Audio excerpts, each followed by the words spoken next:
जोहार, नमस्कार। दूरदर्शन झारखंड के इस बेहद खास कार्यक्रम और भी है राहें में आप सभी का स्वागत है। मैं हूं आपके साथ दिव्या स्वराज। और भी है राहें केवल एक कार्यक्रम नहीं है, बल्कि ये एक जरिया है उन बच्चों को मार्गदर्शित कराने का जो कि अपने जीवन के एक बहुत ही अहम पड़ाव पे आ रुके हैं, जहां उन्हें अब ये तय करना है कि वो अपने फ्यूचर के लिए किस करियर को चूज़ करें जिसमें उन्हें सफलता और स्थिरता दोनों ही मिले। इसी क्रम में आज हम जिस विषय पर चर्चा करने वाले हैं वो है एग्रीकल्चरल इंजीनियरिंग में करियर की संभावनाएं। चर्चा करने के लिए आज हमारे साथ स्टूडियो में मौजूद है agriculture engineer Rajesh Prasad Singh, who is the executive director at Jharkhand agricultural machinery testing and training centre. Doctor Rajesh, आपका बहुत स्वागत है हमारे कार्यक्रम। जी नमस्कार, जोहार। हमारे सभी युवाओं को, खास करके जो अपने जीवन का करियर शुरू करने जा रहे हैं, इंटरमीडिएट की परीक्षा अभी देंगे और उनके बाद उनके सामने ढेर सारी संभावनाएं होती हैं कि मैं क्या करूं, कहां पढूं। इसी क्रम में कृषि अभियंत्रण यानी एग्रीकल्चर इंजीनियरिंग आज के दिन में एक बहुत बड़ा संभावना के रूप में चल रहा है। आप अंदाज़ा लगा सकते हैं कि जब हम आज से 30 साल पहले जब पढ़ते थे, इंडिया में सिर्फ 400 एग्रीकल्चर इंजीनियर निकलते थे, आज 4000 से ऊपर निकलते हैं जी। यदि दूसरे की अपेक्षा देखा जाए तो आज भी इस क्षेत्र में सैचुरेशन काफ़ी कम है। और एग्रीकल्चर इंजीनियरिंग जब हम कृषि की बात शुरू करते हैं, किसान भाई हमारे जिस दिन खेत में उतरते हैं, पहले दिन से चाहे वो हंसुआ लेके उतरते हों, खुरपी लेके उतरते हों, ट्रैक्टर लेके उतरते हों, रोटावेटर, कल्टीवेटर, ये मशीनें आती कहाँ से हैं, कब आई? इसके पीछे कृषि अभियंत्रण का ही क्षेत्र है, जहाँ पर अमेरिका से लेकर के, ऑस्ट्रेलिया से लेकर इंडिया तक के हमारे युवा अभियंताओं ने विभिन्न मशीनों का निर्माण किया ताकि वो किसानों की हर समस्या को, जुताई से लेकर, खुदाई से लेकर के, कटाई से लेकर के, बुआई से लेकर के, तो इसमें जैसे जैसे आप देख रहे होंगे जी कि आजकल मजदूर की समस्या बढ़ती जा रही है, आबादी हमारी बढ़ती जा रही है, कृषि के योग्य हमारी ज़मीन कम हो रही है। ऐसे में हमको एक ही ज़मीन से बार बार फसल लेना, जल्दी फसल लेना, जल्दी कटाई करना, समय बचाना और साथ में पैसा भी बचाना जी। इसका मंत्र सिर्फ जो है अभी कृषि अभियंत्रण के कारण है। इसके अलावा जो दूसरा इसका कृषि अभियंत्रण का बड़ा आयाम है जी, वो है सिविल इंजीनियरिंग से जुड़ा हुआ जी यदि ठीक से आप देखिए तो कृषि अभियंत्रण 3 क्षेत्रों में काम करता है जी। एक तो मैकेनिकल इंजीनियरिंग के क्षेत्र में, एक आपके सिविल इंजीनियरिंग के क्षेत्र में और रूरल इलेक्ट्रिफिकेशन जैसी चीज़ों में जी। चौथी जो है वो आजकल सबसे अधिक जो सामने आ रहा है वो है प्रोसेसिंग जी। आप डिब्बाबंद चीज़ों से ले कर के खाते हैं, लेकिन वो जिस मशीन से तैयार होती है, जहाँ वो मशीन तैयार होते हैं, जो पैकेजिंग होती है, इसमें हमारे इंडिया लेवल से लेकर के वर्ल्ड लेवल तक के जितने भी एग्रीकल्चर इंजीनियरिंग कॉलेजेज हैं, वो जितने भी रिसर्च इंस्टीट्यूट्स हैं, वो प्रोटोटाइप पहले एक मशीन तैयार करते हैं, एक कार्यक्रम तैयार करते हैं। जब हम खेती बाड़ी की बात करते हैं तो हमारे साथ पंप सेट की सामने आता है। ये पंप सेट की डिज़ाइनिंग किसानों के लायक फ्रेंडली हो। जब हम पानी के बचत की बात करते हैं तो हमको ड्रिप इरिगेशन, स्प्रिंकलर की बात आती है जी। पानी संचयन की बात करते हैं तो हमको छोटे तालाब, छोटे चेक डैम, बोरिंग की बात आती है। ऐसे में हमारा कृषि अभियंत्रण का क्षेत्र जो है, और ख़ास करके आप झारखंड में देखेंगे कि अभी जितने भी गाँव में छोटे तालाब बन रहे हैं, तालाबों की मरम्मती हो रही है, बोरिंग हो रहा है, ये सारे काम हमारा कृषि अभियंता बखूबी करते हैं। जी सर। तो सर मैं चाहूँगी कि जो हमारे दर्शक हमें आज देख रहे हैं, आप उन्हें बहुत ही संक्षेप में ये बताएं कि एग्रीकल्चरल इंजीनियरिंग क्या है सर, और आज के समय में उसकी इम्पोर्टेंस क्यों इतनी ज़्यादा है। जैसे मैंने कहा है कि कृषि अभियंत्रण यानी एग्रीकल्चर इंजीनियरिंग आपके कृषि के क्षेत्र में तीनों क्षेत्र, चाहे वो मशीन का प्रयोग हो या सिंचाई से संबंधित प्रयोग हो या प्रोसेसिंग से हो। प्रोसेसिंग यानी कि थ्रेशिंग से ले करके और धान से चावल बनाने से ले करके, दलिया बनाने से ले करके, दाल दलने तक की मशीन से ले करके, ये कृषि अभियंत्रण का कार्य है। जी सर। इसमें प्राइवेट सेक्टर और गवर्नमेंट सेक्टर दोनों की जो है बहुत महत्वपूर्ण भूमिका होती है, क्योंकि जब तक प्राइवेट इंटरप्रेन्योर्स अच्छी मशीनें नहीं बनाएंगे हमारे किसानों तक नहीं जाएगी, और अच्छी मशीन बनाएंगे हमारे किसानों तक जाए, इसके लिए उन मशीनों को उपयोगिता यदि किसान के पास है तो उनको सिखाना, बिगड़ गया तो उनको बनाने के लिए कृषि अभियंता जो है इसमें काफ़ी आप कह सकते हैं कि उत्सुकता के साथ या समर्पण के साथ काम करते हैं। जी सर। दूसरे लोगों के लिए ये छोटा व्यवसाय लगता है, लेकिन ये इतना बड़ा, हमारे इंडिया के जो 70% पॉपुलेशन जो खेती करती है किसी न किसी मशीन या पानी की व्यवस्था, सिंचाई और प्रोसेसिंग से जूझती है। इसमें जो भी अभी युवा हमारे हैं इंटर में विज्ञान यानी फिजिक्स, केमिस्ट्री, मैथ या जीव विज्ञान ले करके पास करते हैं, उनको कृषि अभियंत्रण में एडमिशन होता है। जी सर। झारखंड में हमारे पास 2009 तक कृषि अभियंत्रण की पढ़ाई नहीं होती थी। जब संयुक्त बिहार था तो केवल पूसा में, समस्तीपुर में इसकी पढ़ाई होती थी। जी सर। अब अंदाज़ा इससे लगा सकते हैं कि झारखंड में इसकी आवश्यकता को महसूस करते हुए बिरसा कृषि विश्वविद्यालय में हमारे काफ़ी बड़ी लागत पे कृषि अभियंत्रण का डिपार्टमेंट बनाया गया। वहाँ पे बहुत सारे फैकल्टीज़ किए गए, और आज अभी 2 बैच हमारे कृषि अभियंता यहाँ से निकले, यानी कि 20 साल में सिर्फ 80 कृषि अभियंता हमारे यहाँ जो है निकले हैं, जिनको कि लगभग सब यहाँ पे एम्प्लॉयड हैं। यहाँ से कुछ एमटेक के लिए चले जाते हैं, क्योंकि उसके बाद करियर की अपॉर्चुनिटी और अच्छी है। तो वैसे में ICR के थ्रू ऑल इंडिया टेस्ट होता है, जिसमें 15% कोटा के तहत बिरसा कृषि विश्वविद्यालय में एडमिशन होता है। रेस्ट जो 85% है हमारे राज्य संयुक्त परीक्षा जो होती है, उससे बच्चे अपने काउंसलिंग के माध्यम से यहाँ पे एडमिशन लेते हैं। जी सर। तो यानी कि हम अगर मॉडर्न एग्रीकल्चर की भी बात करें तो उसमें एग्रीकल्चर इंजीनियरिंग एक बहुत ही अहम भूमिका निभाता है सर। बिल्कुल, बिना एग्रीकल्चर इंजीनियरिंग के, बिना इम्प्लीमेंट्स के, बिना ऑपरेटर्स के, बिना ट्रैक्टर के, बिना पावर टिलर के, बिना रीपर के आज की खेती कठिन ही नहीं, असंभव हो गई है। जी सर, बिल्कुल। क्योंकि अब उतने तो मजदूर नहीं मिलते हैं। अब इससे अंदाज़ा लगा सकते हैं कि 1 एकड़ यदि धान काटना हो जी सर, तो मुझे 50 मजदूर चाहिए। जी एक साथ 50 मजदूर मिलना मुश्किल है, लेकिन एक यदि हम रीपर केवल किसानों को सब्सिडी पर जब देते हैं तो 30,000 रुपये में मिल जाता है, जो 1.5 से 2 लाख के बीच का है। वो 1 घंटे में 1 एकड़ से 2 एकड़ ज़मीन फसल जो है धान या गेहूँ वो काट लेता है। और जहाँ पे 10,000 रुपये यदि लेबर से कॉस्ट आएगी तो हमारी मशीन से केवल 1 से 2,000 रुपये आता है, और टाइम भी बचता है। उसी प्रकार से जब हम खेती पहले बैल से या कड़ा से यहाँ पे जुताई करते थे तो एक आदमी दिन भर में मुश्किल से 5-7 कट्ठा या डिसमिल जो है 10 डिसमिल ज़मीन कर पाता था। लेकिन आज जो है ट्रैक्टर जो है वह हर किसान के हर गांव में है और भाड़े पर भी उपलब्ध होता है। तो अब कोई हल बैल से खेती नहीं करना चाहता है, थोड़ा भी समर्थ है। जी सर। अब फिर भी यदि हम दूसरे राज्यों की अपेक्षा बात करें झारखंड की, तो ऐसे समझ सकते हैं कि यहाँ पे जो कृषि यंत्र ट्रैक्टर जो है वहाँ से 1/4 से भी यहाँ पे कम है। जी सर। यानी कि 5-6 यूनिट यदि पंजाब हरियाणा में है तो हमारे यहाँ 1.5 यूनिट उसको हम कह सकते हैं। जी सर। तो इसमें हाँ जी सर। तो जब हम कोर्सेज और डिग्रीज की सर बात करते हैं तो एग्रीकल्चरल इंजीनियरिंग में कितने कोर्सेज या कितने प्रकार के डिग्रीज अवेलेबल है जो स्टूडेंट्स ऑप्ट कर सकते हैं? ग्रेजुएशन लेवल पे हमारे कभी कभी कन्फ्यूजन हो जाता है। एक एग्रीकल्चर की पढ़ाई होती है जिसको हम BSc AG कहते हैं। जी सर। और एक हमारी एग्रीकल्चर इंजीनियरिंग की होती है जिसको हम बीटेक कहते हैं। जी सर। बीटेक में हम मशीन, इरिगेशन, प्रोसेसिंग की बात करते हैं। एग्रीकल्चर में हम बीज, खाद, इंसेक्टिसाइड, पेस्टिसाइड यानी कि फसल और उसके लगाने के तरीके, उनकी बीज की क्वालिटी, इस पे बात करते हैं। जी सर। तो दोनों हमारा डिसिप्लिन अलग है।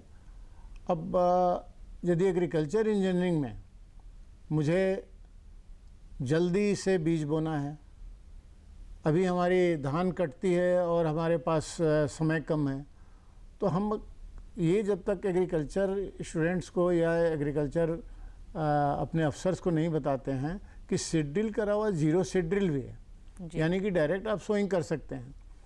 तो ये सब टेक्नोलॉजी लाने के लिए, करने के लिए यहाँ पर यूनिवर्सिटी से लेकर के केवीके से लेकर के सब जगह एग्रीकल्चर इंजीनियर्स की व्यवस्था की गई है, जो जाकर के हमारे किसानों को और हमारे अफसर्स जो एग्रीकल्चर अफसर हैं उनके साथ कोऑर्डिनेट करके करते हैं। जी सर, बिल्कुल।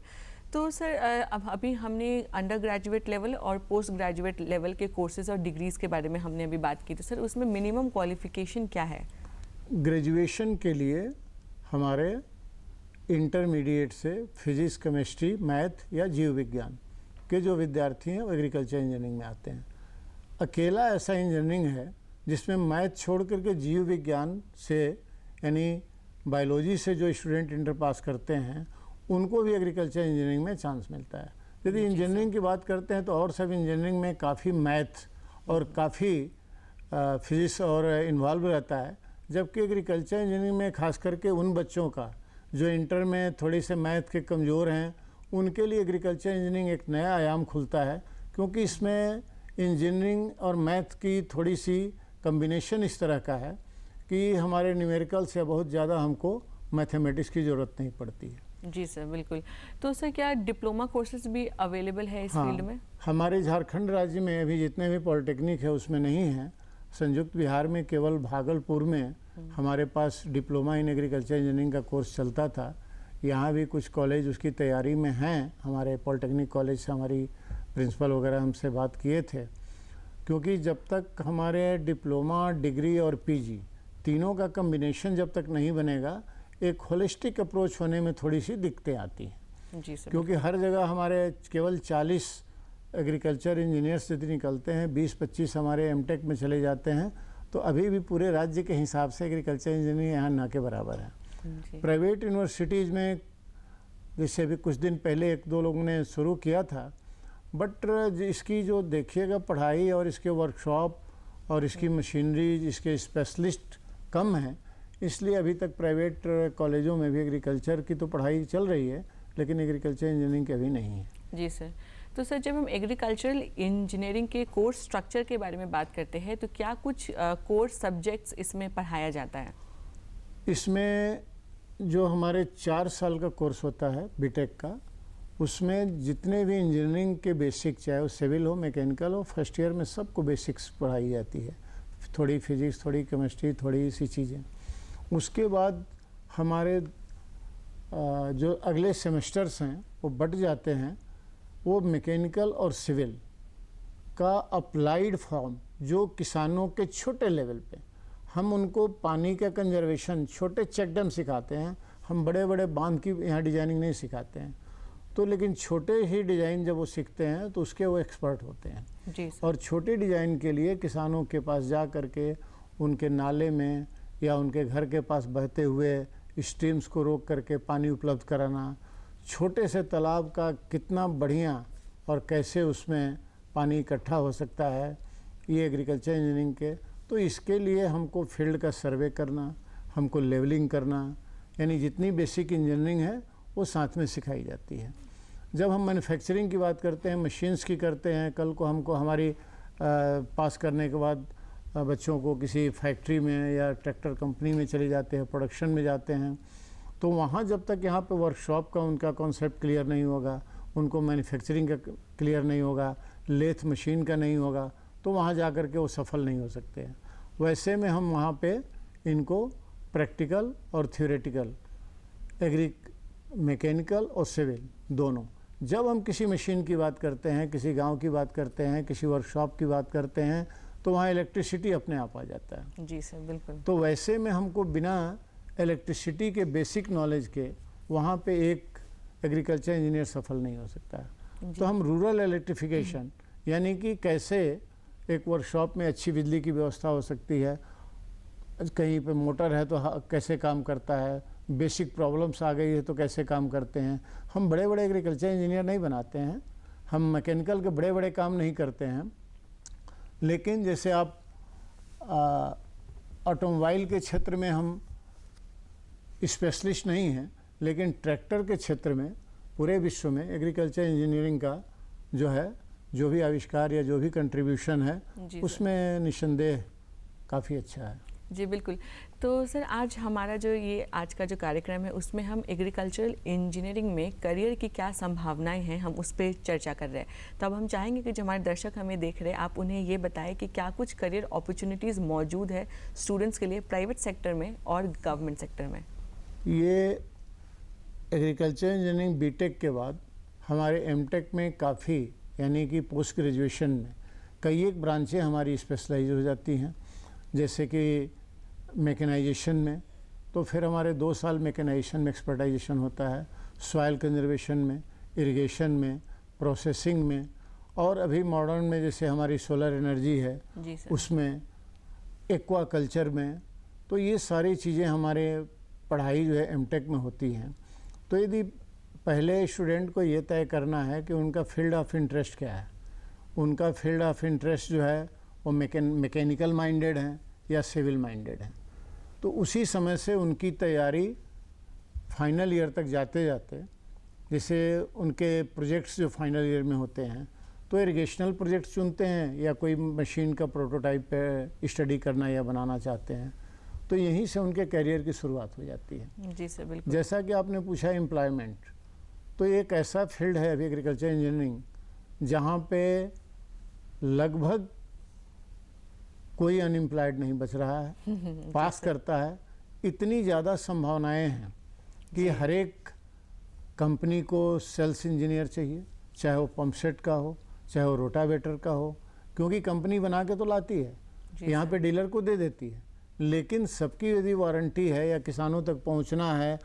अब कोई रोटावेटर हमारे बेड़ों से लेकर रांची बनाने नहीं आएगा। जी सर। तो वैसे में हम मैकेनिक से लेकर के फील्ड में भेजने के लिए करना होगा 10 हमारे पास मैकेनिक, लेकिन 10 मैकेनिक को देखेगा कौन? तो वैसे में एक एग्रीकल्चर इंजीनियर की भूमिका अच्छी हो जाती है। जी सर। 30 वर्षों बाद बिहार के बाद झारखंड सरकार ने अभी हमारे 29 कृषि अभियंताओं की नियुक्ति की है, जिसमें से कि 15 तो निश्चित रूप से झारखंड के हैं। जी सर। अब ये झारखंड के बच्चे या तो यहाँ से डिग्री होल्डर थे या यहाँ के थे, पढ़ कहीं और रहे थे, क्योंकि हमारे जो रिजर्वेशन कोटा है महिलाओं की, हमारी जो सीट थी हमारी एससी की थी, एसटी की थी, ये तो एक्सक्लूसिव हमारे झारखंड की है। और लगभग यदि देखा जाए तो अभी यदि हम 262 ब्लॉक हैं और अभी भारत सरकार ने सभी राज्यों को लिखा है कि यदि अगले डेकेड में कृषि में काम अच्छा करना है, अच्छे उत्पादन करना है, तो कृषि अभियंत्रण की भूमिका बड़ी होगी। इसमें हमारे माननीय कृषि मंत्री भारत सरकार ने सभी राज्यों को लिखा है कि ब्लॉक लेवल पे कम से कम एक एग्रीकल्चर इंजीनियर रखे जाए। ऐसे में आप अंदाज़ा लगा सकते हैं कि झारखंड को 262 इंजीनियर हमारे लिए देना झारखंड से तो संभव नहीं है, और उसकी 50% भी कहें 131, तो अभी तो 2 साल में हमने जो है 70-80 केवल ग्रेजुएट्स निकाला ही है। जी। तो हमारे बच्चे यदि बाहर भी एग्रीकल्चर इंजीनियरिंग पढ़े हैं और झारखंड के डोमिसाइल हैं तो निश्चित रूप से उनके लिए अपॉर्चुनिटी बहुत अच्छी है। जी सर। यदि इनके पढ़ते समय एक समस्या आती थी कि फाइनल ईयर में जाते इनके ढेर सारे प्रोजेक्ट होते थे, तो अभी हमने जो हमने बताया कि मैं अभी झारखंड कृषि मशीनरी टेस्टिंग और ट्रेनिंग सेंटर है, भारत सरकार ने ऐसे हर राज्यों में एक टेस्टिंग और ट्रेनिंग सेंटर बना रखा है ताकि यह किसानों से लेकर स्टूडेंट तक को, उनके कैरियर से लेकर के उनके सर्विस तक, जितने भी यदि कहीं ड्रॉबैक्स हैं या कुछ बेटर नो हाउ करना है तो उनको उस ट्रेनिंग सेंटर पर आकर के सीख सकते हैं, देख सकते हैं। क्वालिटी ऑफ इम्प्लीमेंट्स कैसे होना चाहिए, वो झारखंड में किस तरह से बिके, ये सारा काम हमारे सेंटर से किया जाता है। जी सर। ऐसे में अभी हमने इस साल से सरकार से परमिशन लेके यह भी किया है कि जो हमारे एग्रीकल्चर इंजीनियर फाइनल ईयर में हैं या सेमेस्टर पास किए हैं, तुरंत यदि बेरोजगार ना हो जाए तो कम से कम 40 में से 10 बच्चों को इमीडिएट हम 1 साल के लिए उनको अपने सेंटर पे एज ए अप्रेंटिस इंजीनियर उनको हम अपॉइंट कर लेंगे, जो कि लगभग करीब 20 से 25 हज़ार रुपया उनके होंगे। यदि वो पास आउट कर गए हैं तो उनको यंग प्रोफेशनल्स के रूप में झारखंड सरकार में हम इतना कमिटमेंट है कि हमारे जितने एग्रीकल्चर इंजीनियर यहाँ झारखंड में निकल रहे हैं हमारे बिरसा कृषि विश्वविद्यालय से, वो कोई ये नहीं कहे कि हमने पास किया और मेरे पास जॉब नहीं है। जी सर, बिल्कुल।